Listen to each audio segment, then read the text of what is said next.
Nikel, ke anti nikel.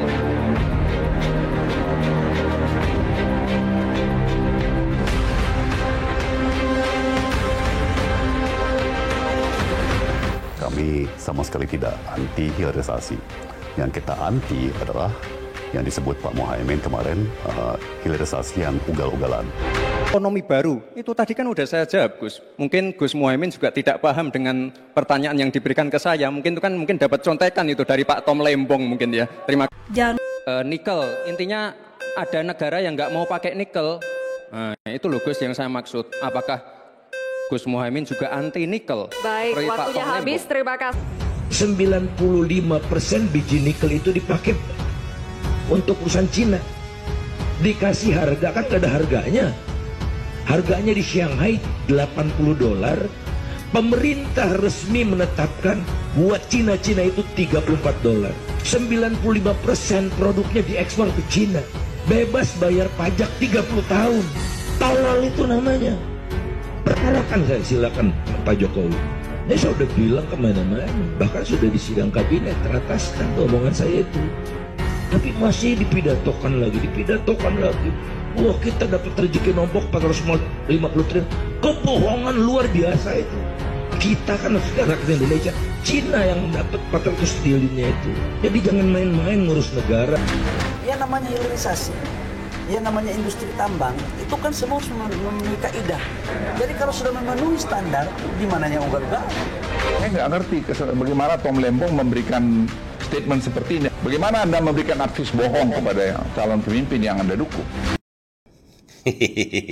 Jadi kawan-kawan, pembahasan kita kali ini kita mulai dengan pertanyaan, kemudian kesimpulannya pun nanti dengan pertanyaan juga tentang kasus Tom Lembong sekarang ini, nikel, Tom Lembong, dan pasal 2 yang dituduhkan kepada Tom Lembong tersebut, itu adalah ancamannya hukuman mati. Itu paling tinggi.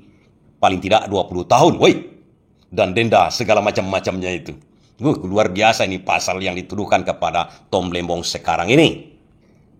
Kalaulah kebijaksanaan Tom Lembong yang menyebabkan dia didakwa sekarang ini, maka pertanyaan kita, apakah semua menteri-menteri ataupun barangkali nanti ke Pak Jokowinya bisa dituntut karena merugikan keuangan negara? Dan menurut ahli ini, Tom Lembong tak tepat diperkarakan dengan pasal 2 tersebut. Kenapa? Nanti saya jelaskan sedikit supaya kita mengerti. Kita dengarkan keterangan ahli ini dulu. Diduga itu adalah pasal 2 dan 3, di mana perbuatan melawan hukum yang yang rencananya nanti akan disangkakan kepada beliau itu adalah adanya kesalahan administratif ataupun kebijakan. Nah, kalau kita menganalisis secara benar ya, dalam konteks pasal 2 itu, kerugian negara itu yang diinginkan dalam pasal 2 itu bukan adalah onreh matahkedat, bukan kesalahan maladministratif, bukan kesalahan kebijakan, dan bukan juga onreh matah, kesalahan keperdataan, tetapi namanya weatherly hate. Weatherly hate itu terkait dengan perbuatan melawan hukum dalam arti pidana. Nah, jadi kalau disampaikan ada orang, menteri mengeluarkan suatu kebijakan, di mana kebijakannya itu memiliki indikasi kerugian negara. Nah, indikasi kerugian negara itu dikarenakan kebijakan karena keperdataan kah, atau karena kebijakan yang merupakan ranah hukum administratif. Nah, pasal 2 itu, kalau dia tidak menguntungkan diri sendiri atau orang lain, atau dia tidak mendapatkan keuntungan apapun, itu tidak masuk pidana. Apalagi kalau Tom Lembong. Kalau Tom Lembong, kalau dari penjelasannya itu, dia menyatakan ada kebijakan yang salah dalam pengimpor gula, sehingga negara rugi. Nah, kebijakan yang diambil pada saat itu harusnya dikorektif dengan kebijakan administratif pada saat itu. 9 tahun yang lalu. Setahun, 2 tahun, 3 tahun, itu kan ada pemeriksaan. Pertanyaannya, kalau ada pemeriksaan, apa hasil pemeriksaan pada saat itu? Nah, itulah korektif. Bukan sekarang kebijakan itu dipidanakan. Jadi, saya terus terang, kalau orang menyangkut pasal 2 ini, suka salah. Ya, pasal 2, adanya kerugian negara pertama harus pasti, namanya actual loss. Dicari dulu, contoh, apa ruginya? Ada kerugian negara. kerugian negara itu sudah pasti. Yang periksa BPKP, lalu disahkan oleh BPK. Setelah itu, maka itu nyata kerugian negaranya, baru ditanya, kerugian negara ini disebabkan karena apa? Perbuatan melawan hukum pidanakah? Perbuatan melawan hukum perdatakah? Perbuatan melawan hukum dalam administratif. Oke. Kita coba ringkaskan apa yang dimaksud oleh ahli tersebut. Tom Lembong sebenarnya tidak tepat dituduh dengan pasal 2 tersebut. Karena kalau kita analogikan lagi, ekspor nikel yang dikatakan oleh Faisal Basri, Pak Jokowi mengeluarkan peraturan ekspor nikel ke Cina saja 95% dengan harga 30. Oke? Padahal harga di Shanghai 80. Aturannya negara kan jual ke Shanghai. Aturannya begitu. Siapa yang menerbitkan aturan harus jual ke Cina 95% tersebut? Kan harganya di Shanghai $80. Pemerintah resmi menetapkan buat Cina-Cina itu $34. 95% produknya diekspor ke Cina. Bebas bayar pajak 30 tahun. Tolol itu namanya. Perkarakan saya, silakan Pak Jokowi. Merugikan keuangan negara. Seharusnya ke Shanghai aja $80 per, entah per apa itu nikel itu. Maka yang mengeluarkan peraturan tersebut juga harus dipidana seperti Tom Lembong. Kalau Tom Lembong harus dihukum gara-gara itu 20 tahun atau ancaman hukuman mati. Siapa yang mengeluarkan peraturan untuk ekspor nikel tersebut juga harus dipidana mati. Itulah kira-kira analoginya. Lebih ekstrim saya katakan kepada kawan-kawan, ahli ini menerangkan dengan ringkas. Tak tepat pasal tersebut diarahkan kepada Tom Lembong. Contoh ekstrim lagi, ada peraturan di Undang-Undang Lalu Lintas kita yang dulu. Bahwasanya kalau ada bersenggolan kecelakaan antara yang besar dengan yang kecil, contohnya mobil dengan sepeda motor, yang salah adalah mobil. Contoh lagi kawan-kawan, mobil diparkir dalam garasi, ditutup garasinya, ditutup pagar rumahnya, kemudian ada sepeda motor, hantam pagar rumah, masuk ke dalam garasi, dihantam lagi mobil. Mobil yang salah. Itulah kira-kira ekstrimnya. Bukan sepeda motor yang salah, udah parkir dalam garasi segala macam, ditabrak oleh sepeda motor, mobil tersebut. Mobil yang salah. Itu tidak tepat. Itulah kira-kira menurut ahli yang diterangkan tadi. Pertanyaannya, kalaulah memang kasus Tom Lembong ini seperti dipaksakan karena dia tidak dibuktikan menerima aliran dana, kemudian pembuktian keuangan negara tidak juga ada lampiran BPK dan BPKP. Misalnya, kan yang wajib, yang berhak menghitung kerugian negara itu adalah BPK dan BPKP. Apakah kejaksaan bisa juga menghitung terselera? Kalau seandainya itu tidak terbukti. Kemudian, Tom Lembong tetap dihukum. Ancamannya pasal 2, pasal 3, pasal 2 adalah hukuman mati yang tertinggi. 20 tahun yang terendah kayaknya. Bisa juga di bawah itu sedikit. Tergantung situasi lah hakim pada waktu memutuskannya. Karena hakim itu kan cuma atasannya Tuhan.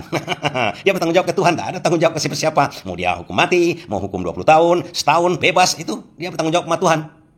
Lagi-lagi pertanyaan kita. Kalau tidak karena ini, kenapa sih Tom Lembong kok dipaksakan begitu? Baik, kita mulai dulu. Tom Lembong sebelum menjadi Menteri Perdagangan itu bekerja di sebuah perusahaan investasi. Perusahaan investasi di Singapura. Kita tahu Singapura itu adalah opungnya, suhunya para investor, suhunya para agen, suhunya para makelar yang dipercaya di dunia. Tom Lembong bekerja di situ. Advice, nasihat dia mengenai investasi yang menguntungkan kepada calon-calon investor yang ingin menginvestkan duitnya. Misalnya begini kawan-kawan, di perusahaan tersebut, tugas Tom Lembong oleh perusahaannya adalah begini. Ada orang mau menanamkan uangnya. Kemana kita arahkan supaya untung? Nah, Tom Lembong berhasil bekerja di situ. Artinya, investor yang menanamkan dana di perusahaan tersebut diarahkan oleh Tom Lembong ke daerah sana, ke sini, ke sana, untung.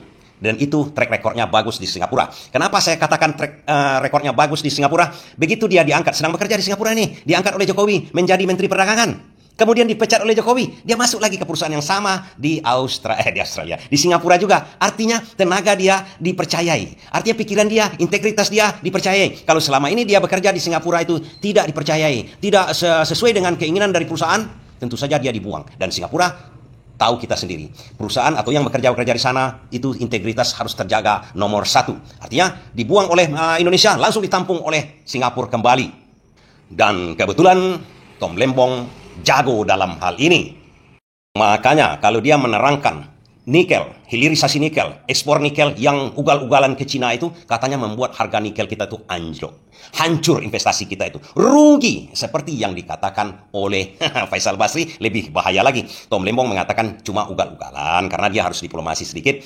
Kami sama sekali tidak anti hilirisasi. Yang kita anti adalah yang disebut Pak Muhaimin kemarin, hilirisasi yang ugal-ugalan. Faisal Basri, wah luar biasa. Itu jual nikel ke Cina segitu, ke Cina, padahal di pasaran Shanghai 80. Berapa dirugikan negara dibuatnya itu? Itu bukan salah investasi barangkali, atau tak tahu Pak Jokowi dengan harga nikel di Shanghai, bisa juga tidak tahu kan? Pertanyaan kita, kok Faisal Basri yang mengungkit masalah tersebut tak pernah bisa diperkarakan? Wah, jawabannya saya jawab sendiri aja, karena Faisal Basri bukan dalam pemerintahan. Pertanyaan lagi, kenapa Tom Lembong yang kasusnya 2015 tersebut diungkit sekarang ini? Berkaitan juga dengan cara dia membuat kebijaksanaan yang mirip. Yang mirip bagaimana? Dia buat kebijaksanaan, katanya dituduh merugikan keuangan negara. Apa anda nanti menyasar-nyasar ke masalah nikel, merugikan keuangan negara? Berapa ratus triliun juga itu? Atau hanya karena sakit hati saja? Sakit hati kenapa? Tom Lembong ini adalah anak emasnya Jokowi dalam masalah investasi dan memutuskan hal-hal yang bersifatnya investasi pada waktu dia menjadi pembantu Jokowi. Makanya dia diangkat menjadi Menteri Perdagangan. Bahkan juga talenta dia masalah pembuatan pidato dan juga berhubungan dengan luar negeri masalah investasi. Itu Tom Lembong jagonya. Some of the reasons that it's been slow, do you still believe in public-private partnerships? Thank you very much. Thank you. I want to test my minister. Please answer the question. Pak Tom.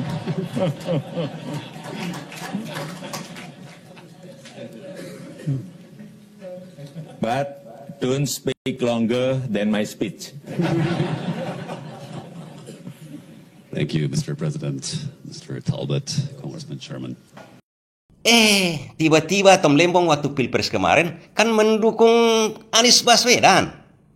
Makanya Gibran pada waktu debat Capres Wapres menyentil-nyentil hal itu. Mungkin Gus Muhaimin juga tidak paham dengan pertanyaan yang diberikan ke saya. Mungkin itu kan dapat contekan itu dari Pak Tom Lembong mungkin ya. Terima kasih. Dan ini membuat mengamuk lagi. Karena Tom Lembong mengatakan menteri-menterinya Pak Jokowi kan begitu katanya menjadi pemadam kebakaran karena dilemparkan isunya oleh Gibran. Isunya apa? Karena dia menyerang Tom Lembong. Tom Lembong tahu masalah investasi yang menguntungkan dan tak menguntungkan. Bukankah nikel itu investasinya dari Cina? Itu kepiawaian Tom Lembong. Dia lemparkan api, kata Tom Lembong, ke sebuah rumput yang kering. Kemudian terpaksa Luhut dan Bahlil menjadi pemadam kebakaran. Memberikan statement seperti ini, bagaimana Anda memberikan advis bohong kepada calon pemimpin yang Anda dukung? Setali tiga uang, Menteri Investasi Kepala BKPM Bahlil Lahadalia menampik tudingan hilirisasi dilakukan secara ugal-ugalan. Terkait nikel yang tidak lagi diminati pasar, Bahlil menyebutnya sebagai kebohongan publik. Apakah benar? Nikel yang akan ditinggalkan? Ini adalah kebohongan publik. Pertanyaan-pertanyaan tersebut akan menggantung di kepala kita. Kalau sempat Tom Lembong ini bisa diperkarakan dengan kasus tersebut, analoginya juga Pak Jokowi mengeluarkan kebijaksanaan untuk ekspor nikel ke Cina, kemudian memasukkan investasi dari Cina ke nikel. Artinya kalau kita korelasikan, kalau negara menjual ke Shanghai, tentu negara untung. Kalau cuma menjual ke Cina, negara rugi. Kerugian keuangan negara berapa ratus triliun tersebut. Apakah ini bisa diperkarakan juga? Kalau seandainya perkara Tom Lembong ini bisa diperkarakan, pertanyaan kita, apakah itu bisa diperkarakan juga? Pertanyaan kita, apakah memberikan PSN kepada Pantai Indah Kapuk bisa diperkarakan juga? Karena ternyata juga bisa jadi nanti menjadi kerugian negara, karena diberikan tanah pantai itu di Jakarta 1.500 hektar. Alasan apa memberikan begitu saja kepada satu orang, satu perusahaan, tanah negara? Padahal tanah dan air dikuasai oleh negara untuk seluruh rakyat Indonesia. Kenapa harus kepada satu orang? Kan rugi negara itu. Kenapa tidak dijual? Macam-macam lagi. Apakah pada waktu dulu BLBI bisa juga dituntut segala macam? Berkembanglah kasus ini lagi nanti. Seluruhnya bisa dikasuskan nanti. Kalau Tom Lembong ini masuk ke penjara atau dinyatakan bersalah, apakah itu bisa dilakukan semua? Atau kalau Tom Lembong ini bebas, berarti yang lain juga bebas juga begitu? Jadi pemikiran kita semua kawan-kawan. Terima kasih ya. Saya bertanya-tanya biar kita tambah pusing sedikit.